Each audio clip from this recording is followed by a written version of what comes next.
Welcome to vision 5 TV.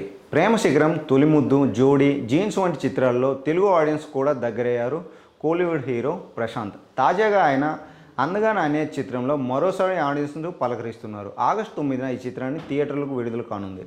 ఇందులో సిమ్రాన్, ప్రియా ఆనంద్ కీలక పాత్రలను నటించారు. తాజాగా ఈ సినిమా ప్రమోషన్స్లో భాగంగా వినయ్ విధేయరామ సినిమా గురించి ఇంట్రెస్టింగ్ కామెంట్స్ చేశారు. రామ్ చరణ్ కోసమే చేశా, చాలా ఏళ్ల తర్వాత వినయ్ విధేయరామతో టాలీవుడ్కి రీ ఎంట్రీ ఇచ్చారు ప్రశాంత్. 2019లో రిలీజ్ అయిన ఈ సినిమాలో తాను నటించడానికి ఒకే ఒక రీజన్ అని రామ్ చరణ్ అంటూ ప్రశాంత్ చెప్పారు. మాకు ఓ నిర్మాణ సంస్థ ఉంది, అందుకే మా బ్యానర్లోనే ఎక్కువగా సినిమాలు చేశాను. అయితే వేరే నిర్మాణ సంస్థతో ఎక్కువగా వర్క్ చేయకపోవడానికి ప్రధాన కారణం ఇతరులను ఇబ్బంది పెట్టడం నాకు ఇష్టం ఉండదు. ఒకప్పుడు వరుస సినిమాలతో బిజీగా ఉన్న నేను కొంచెం గ్యాప్ ఇవ్వాల్సి వచ్చింది.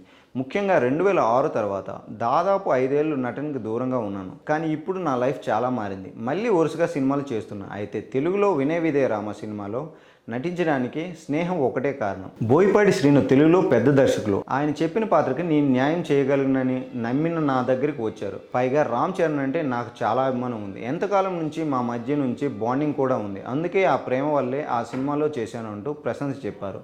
ఈ చిత్రంలో చరణ్కి సోదరుడుగా ప్రశాంత్ నటించారు. బాక్స్ ఆఫీస్ దగ్గర ఈ సినిమా ఫ్లాప్ అయిన సంగతి అందరికీ తెలిసింది. కియారా అద్వానీ ఇందులో చరణ్కి జోడీగా నటించారు.